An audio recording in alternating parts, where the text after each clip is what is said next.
Bienvenido a Saboreando la Palabra, el comentario a las lecturas de la Misa Dominical. Te habla el Padre Ángel Siapi, de la parroquia Cristo Redentor en el Paraíso, San Juan, Puerto Rico.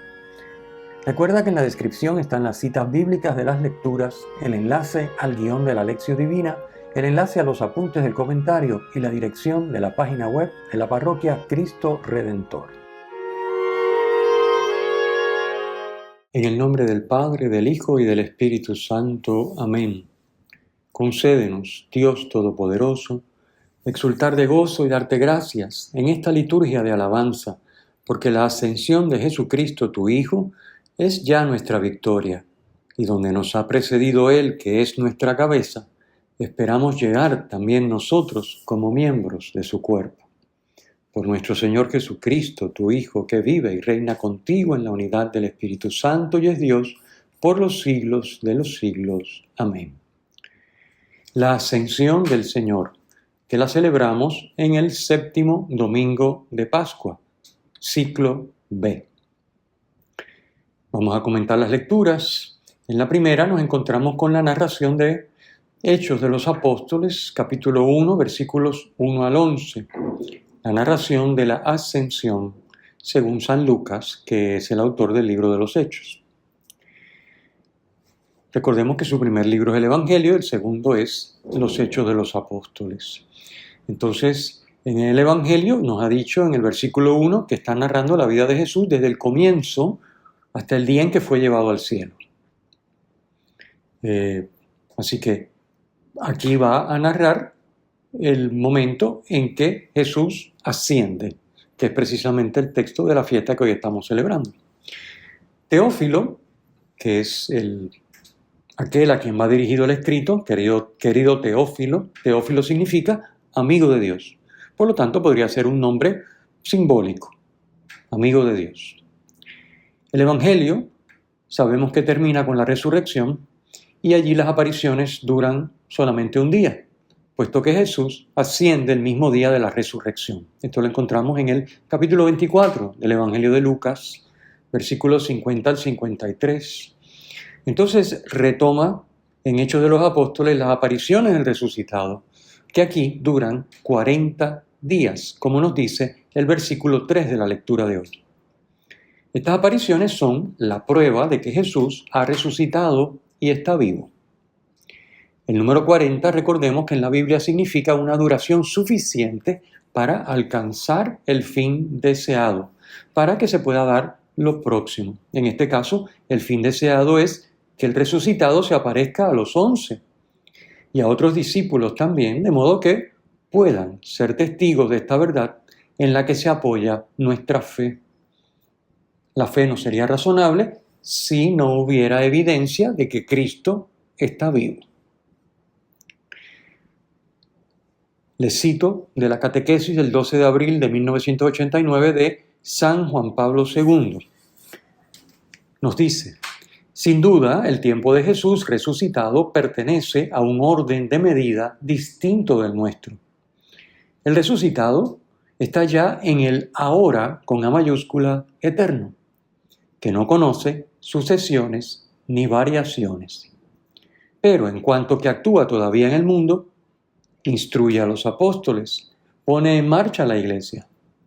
El ahora trascendente se introduce en el tiempo del mundo humano, adaptándose una vez más por amor. Así, el misterio de la relación eternidad-tiempo se condensa en la permanencia de Cristo resucitado en la tierra. Sin embargo, el misterio no anula su presencia en el tiempo y en el espacio. Antes bien, ennoblece y eleva al nivel de los valores eternos lo que Él hace, dice, toca, instituye, dispone. En una palabra, la Iglesia. Por esto de nuevo decimos, creo, pero sin evadir la realidad de la que Lucas nos ha hablado. Ciertamente, cuando Cristo subió al cielo, esta coexistencia e intersección entre el ahora eterno y el tiempo terreno se disuelve y queda el tiempo de la iglesia peregrina en la historia. La presencia de Cristo es ahora invisible y supratemporal, como la acción del Espíritu Santo que actúa en los corazones. Cierro la cita. Jesús indica a los 11 que aguarden en Jerusalén la promesa del Padre, el envío del Espíritu Santo, versículo 4, en el que van a ser bautizados, versículo 5. Ya sabemos que bautizados significa sumergidos. Aguarden al Espíritu Santo para ser sumergidos en el Espíritu Santo. Ellos le preguntan por la restauración del reino de Israel en el versículo 6, según la visión judía de un Mesías que devolvería la soberanía y el esplendor al pueblo elegido, al pueblo de Dios. La respuesta de Jesús rectifica esta concepción. El proyecto de Dios no se dirige a un pueblo, sino al mundo entero. Todos estamos llamados a formar parte de este pueblo de Dios. Por eso la misión que les encomienda a ellos y a nosotros, por supuesto, es ser testigos de Cristo hasta el confín de la tierra. Versículo 8. En el versículo 9 encontramos, fue llevado al cielo hasta que una nube se lo quitó de la vista. Y vuelvo a citar de la catequesis del 12 de abril del 89 de San Juan Pablo II, que nos dice, Cristo pasa al estado de glorificación en Dios. El primer significado de la ascensión es precisamente este, revelar que el resucitado ha entrado en la intimidad celestial de Dios. Lo prueba la nube, signo bíblico de la presencia divina. Cristo desaparece de los ojos de sus discípulos, entrando en la esfera trascendente de Dios invisible. Cierro la cita. Los ángeles, los dos hombres vestidos de blanco que ven en el cielo, los discípulos, y que encontramos en la narración en el versículo 10, los ángeles indican que volverá como lo han visto marcharse, pero que mientras tanto no hay que quedarse mirando al cielo, versículo 11. Es el tiempo de la misión, pero una misión que parte de una vida en comunión con el Señor Jesús. No se puede anunciar el Evangelio, o sea, no se puede ser testigo de Cristo sin vivir en comunión con Él. El evangelista Juan nos dice que hay que permanecer en Cristo. Ese es el término que utiliza San Juan, permanecer. Es decir, hay que habitar en Cristo. Nosotros habitando en Cristo, Cristo habitando en nosotros. Hay que permanecer. Y ese permanecer se alcanza guardando el mandamiento nuevo. Juan 13:34. Mandamiento que resume todos los mandamientos en uno solo. Amarnos unos a otros como Él, como Cristo nos ha amado. Como nos dice J. Guillén, ni quedarse mirando al cielo, ni olvidarse de mirar el cielo. Ahí está el balance perfecto al que debemos aspirar los cristianos. Pasemos a la segunda lectura. La segunda lectura está tomada de la carta de San Pablo a los Efesios, capítulo 1. El poder de Dios resucitó y glorificó a Jesús. San Pablo dice que Dios nos llama a esperar que con ese mismo poder obrará en favor de nosotros, resucitándonos y glorificando nuestros cuerpos mortales. Versículo 18. Cada domingo recitamos en el credo, creo en la resurrección de los muertos y la vida eterna. En la ascensión se manifiesta el grado de perfección a que Cristo llevará a los hombres y al mundo. Lo que ocurrió con Cristo es prefiguración y anticipación de lo que sucederá a toda la creación. En el versículo 20, nos dice San Pablo que Dios sentó a Cristo a su derecha en el cielo por encima de todo nombre conocido, no solo en este mundo, sino en el futuro. El nombre, en la mentalidad semita, designa el ser y el obrar de la persona. Por tanto, decir que está por encima de todo nombre es lo mismo que decir que está sobre toda otra persona o criatura. Y cito otra vez la catequesis del 12 de abril del 89 de San Juan Pablo II para explicar el sentarse a la derecha. Nos dice San Juan Pablo, sentarse a la derecha de Dios significa coparticipar en su poder real y en su dignidad divina. Lo había predicho Jesús. Veréis al Hijo del Hombre sentado a la diestra del poder y venir entre las nubes del cielo.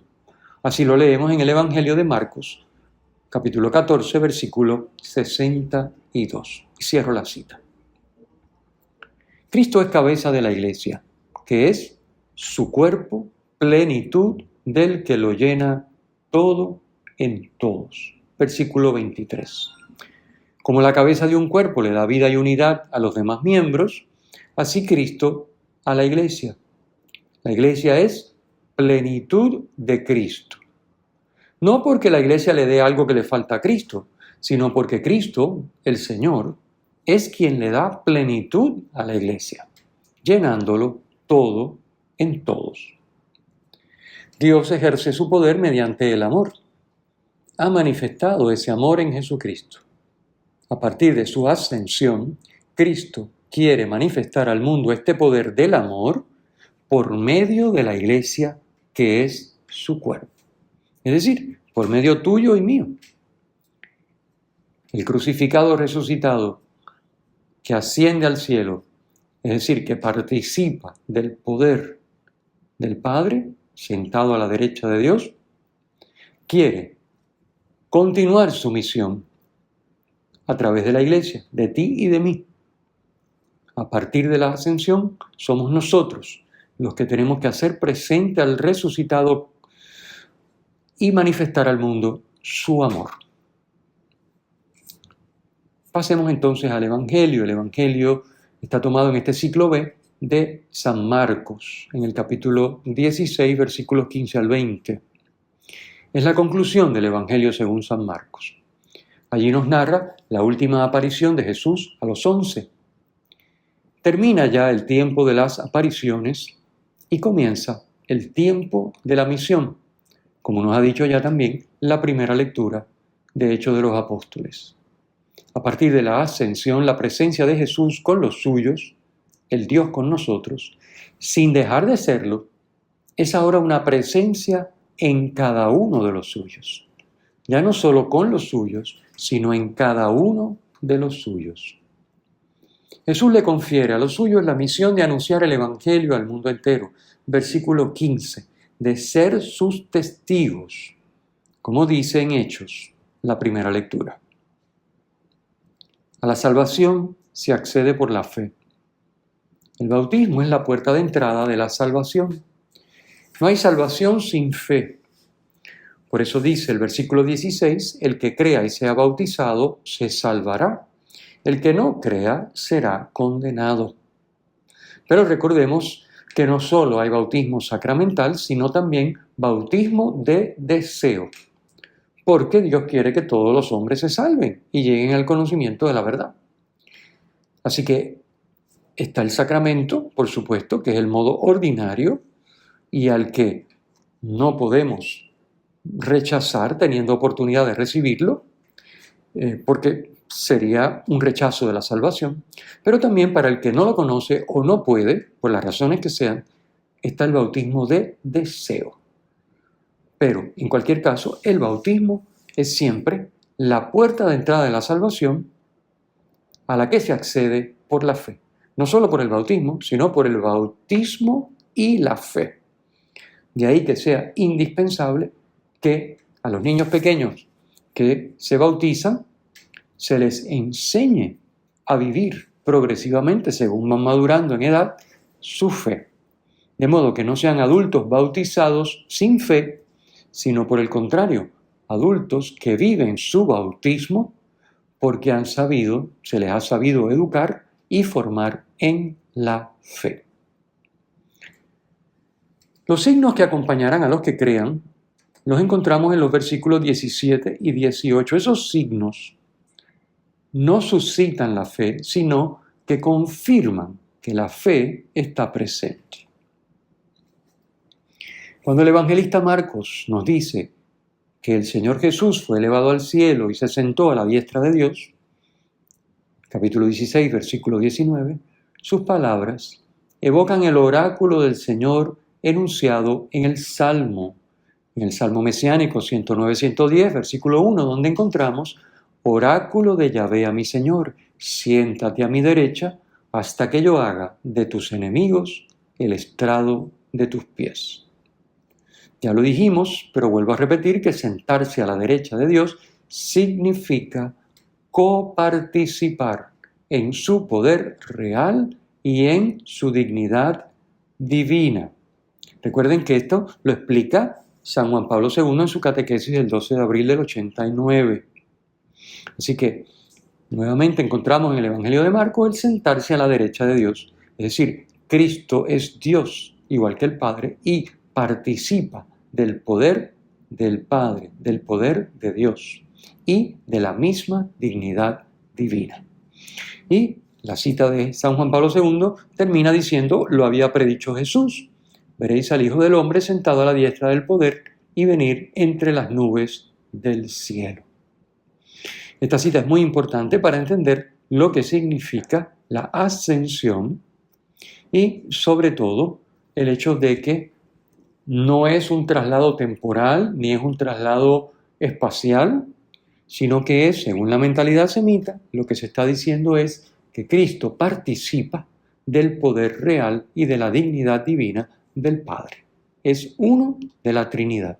Eso es lo que significa la ascensión. Por lo tanto, la ascensión culmina, de alguna manera nos expresa que ese Cristo crucificado, resucitado, es igual al Padre. Es el Hijo, pero es de la misma dignidad y participa de la misma divinidad y omnipotencia que el Padre.